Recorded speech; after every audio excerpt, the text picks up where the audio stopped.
Welcome to Chapter 2, where we'll be talking about how behavior is studied scientifically in psychology. So the first section, we're going to talk about the scientific method, including the steps in the scientific process and how we define variables. Then we'll be looking at three methods of research: descriptive, correlational, and experimental. Next, we'll be looking at threats to validity of research, and then we'll be looking at ethics in research.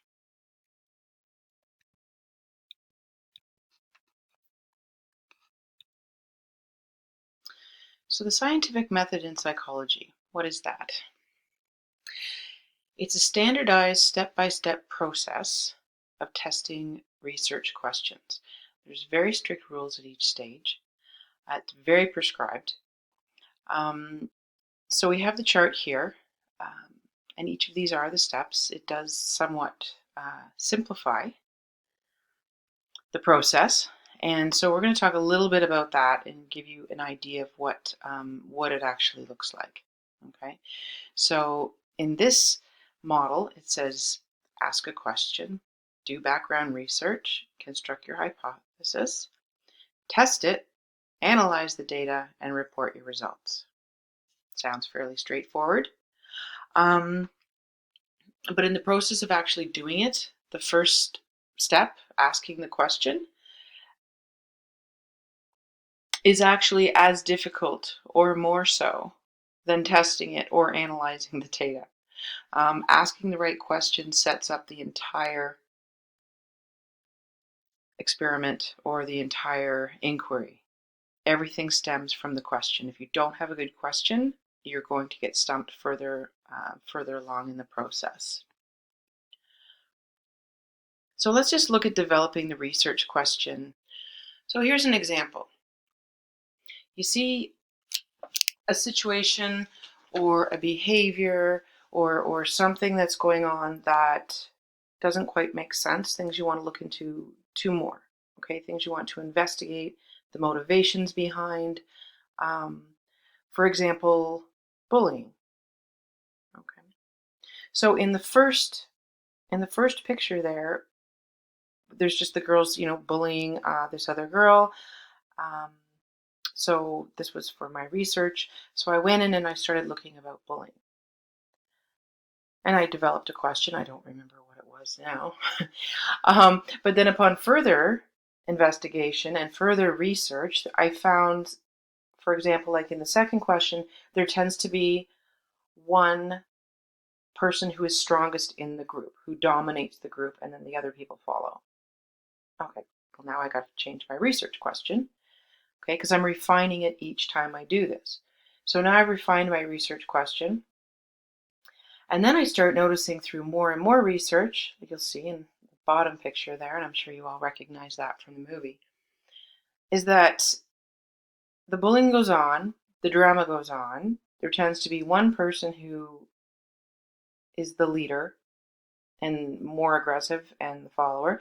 And also, they tend to be more popular. So taking all these things and going back and redefining, you come up with your research question. Not just, as in the first one, what's happening in bullying, what's happening in the schools. You have to refine it more and more.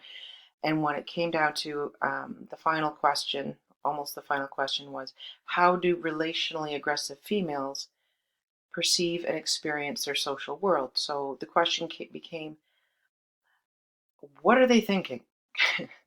Right? These girls that are the ringleaders, I looked at females specifically. What are they thinking? How do they perceive their world? How do they perceive others around them? And I wanted to look at that in terms of what are their motivations, right? What are their goals?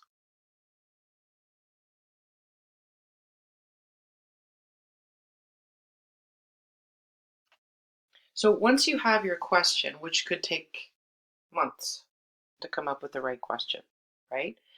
Then you have to look at what is the best method to test your research question, right? How are you going to get at this? Is it going to be qualitative and have interviews and focus groups? think, well, how am I going to have focus groups with groups of aggressive students, right? Um, or you could do surveys, quantitative surveys. Um, Surveys are easy and work well. It's difficult to really dive into an issue with a survey and really contextualize your results. Or you could do a mixed methods, which is when you combine qualitative and quantitative together, which is what I tend to do in the type of research that I do. So you would start out with one. You could start out with surveys and follow up with interviews, or you could do interviews with students in order to generate survey questions that you do in the next step, and then you combine them.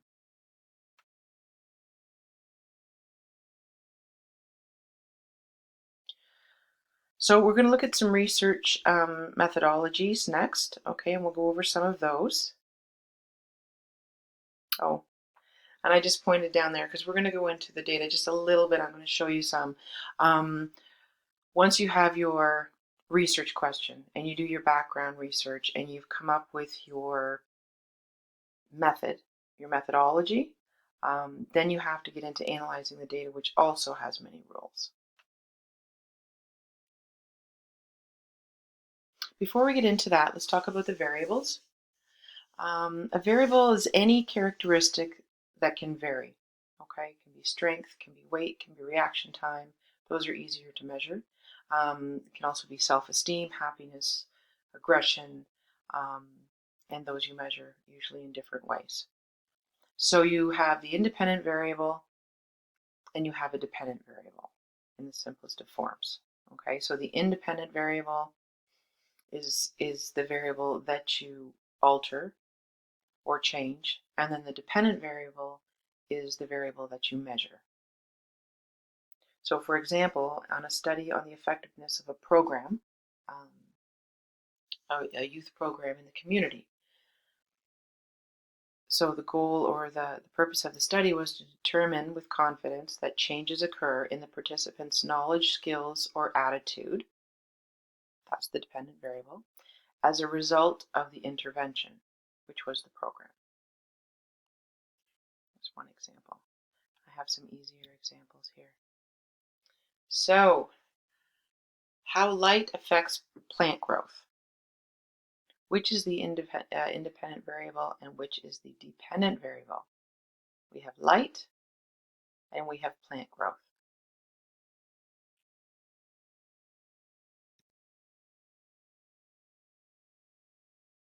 So the amount of light is what you are manipulating, and what you are measuring is the growth of the plant. I sort of remember it as it depends, right? The thing that you measure depends on what you did to it. In an experimental situation, you would have a control group, right? So you'd have plants that have natural sunlight in the natural condition. And then in the experimental group, you would have plants that are the same size, the same age, the same in every way, but they would have a green light. So you're controlling all the variables. The only thing that's different is the type of light, the independent variable, right? And then after a certain amount of time, or probably at multiple times, after 1 week, 2 weeks, 3 weeks, whatnot, you would measure the growth. So the growth of the plant would be the dependent variable. So the research question in this case was, how does the green light affect the growth rate of plants?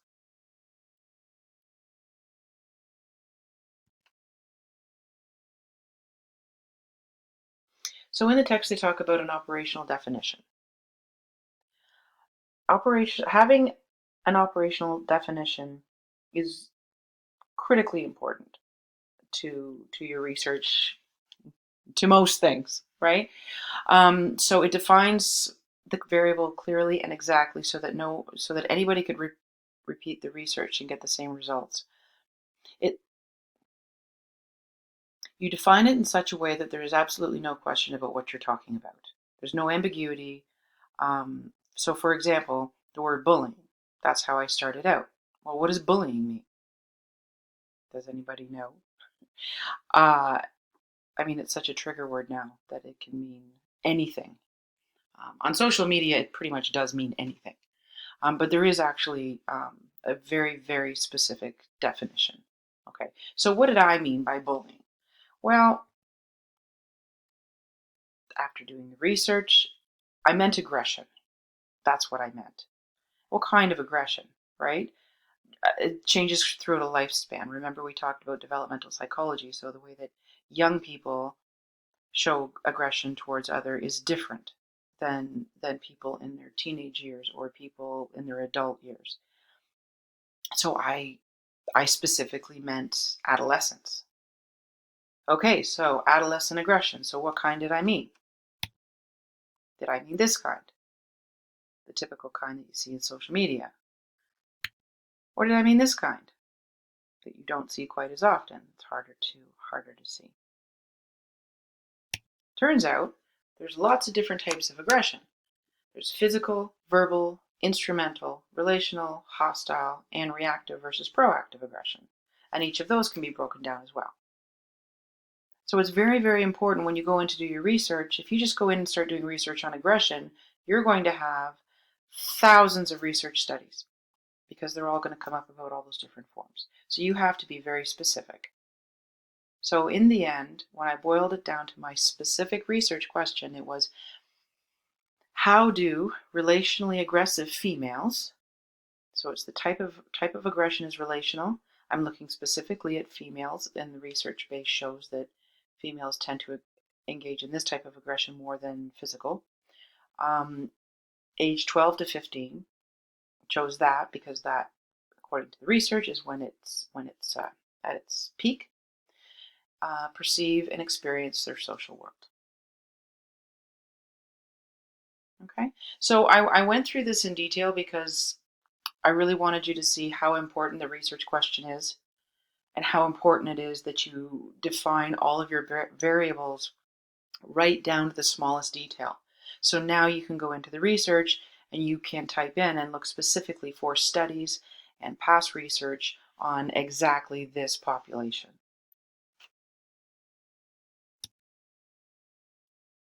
So the second section, we're going to talk about methods of research. The method you choose depends on the problem being studied. Okay, so one type is not better than another, it just fits better. It also depends what your question is and what methodologies you can ethically use with that population. So we're going to talk about descriptive research, correlational research, and experimental research. That's just a picture. We're not going into all of those different things.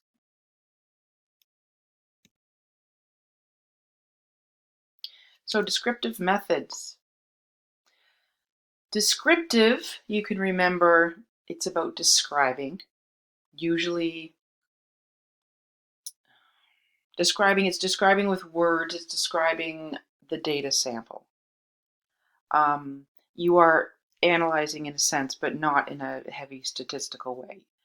So extraneous factors tend not to be controlled. You can answer questions like what happened, where, when, how, but you can't do causation, right?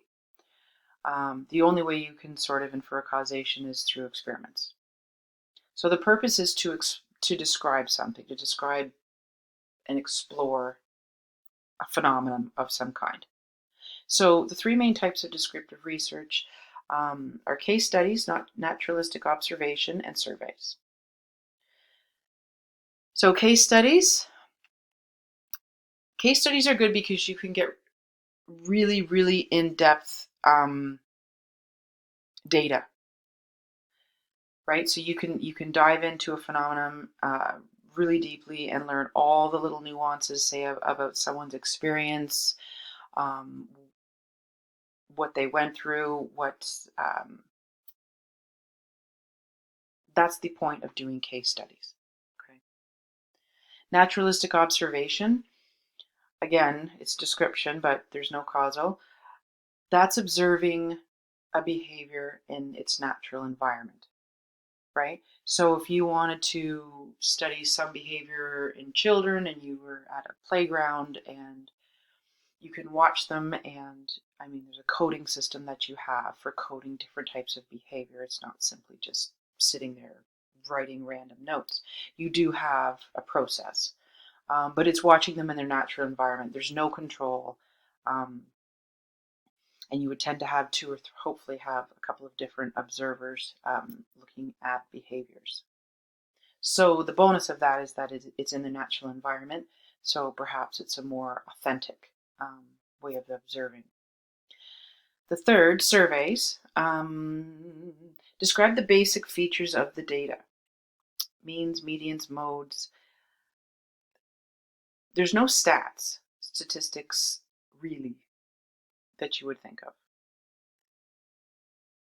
You're not going to be doing an ANOVA or multiple regression or any of those things because of the rules of data. There's very strict rules. So when you're doing surveys and descriptive research, you're just trying to get an idea of numbers, really. It's not an experiment. You don't have random sampling. You need there's representative sample, all the rules that I was just telling you about. But I'm going to show you some examples of that, okay? So this is, say, a descriptive analysis for a case study. So this is the data. This is the actual write-up of the interviews with the females who were nominated as socially aggressive by their peers. So after transcribing hundreds of hours of interview data, you go through and you code it using content analysis, which means that you're discriminating meaning units. You put things into larger themes with a context. So for example, theme 1, self-concept and friendships. And within that, I had the sub-themes of social circles, valued qualities, and beliefs about self. Another major theme that came out of the data was sub-themes around adult relationships. Another theme was achievements and attitude. Another theme was drama. And then the fifth theme was perspectives on their own behavior. So again, this is describing in depth what came out of the interviews and creating sort of a chart or a framework within which to look at that through.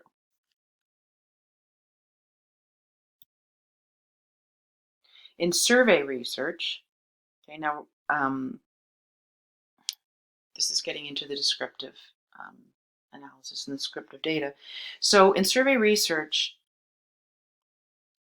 you need a representative sample in order to run statistics, right? So you need a sample that reflects the characteristics of the population. So a sample composed of 80% male students would not represent a student body in which only 45% are men.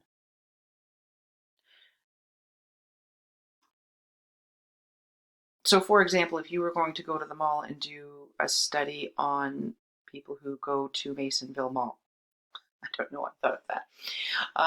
You're going to go there and do a study about who goes to Masonville Mall, their perspectives on COVID, say.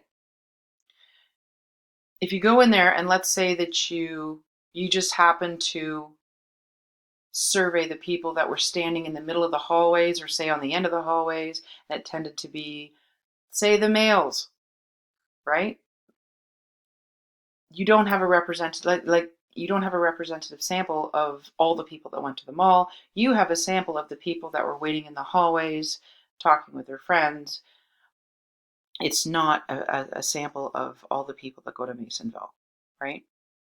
To have a true a representative sample, it has to be where every person in that mall had a chance of being chosen to participate in the study.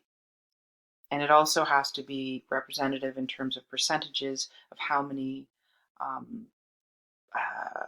of the population in terms of male, female, many other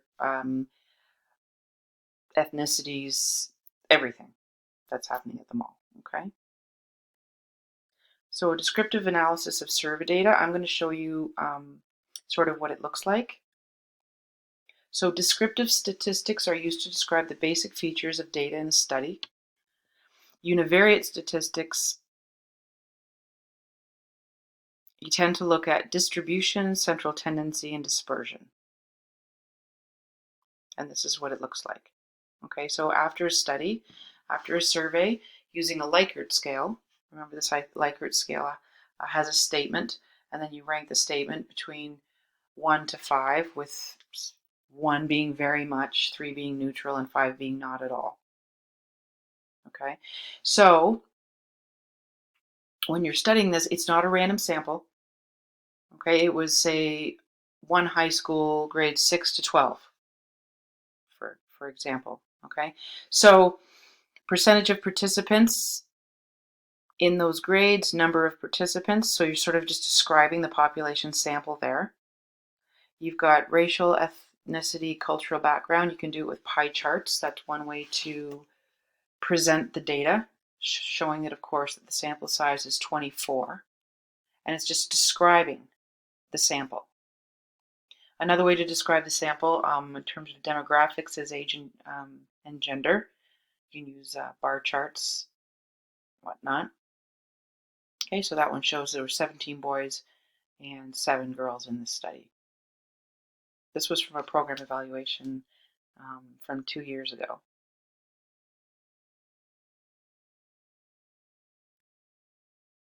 Central tendency is another item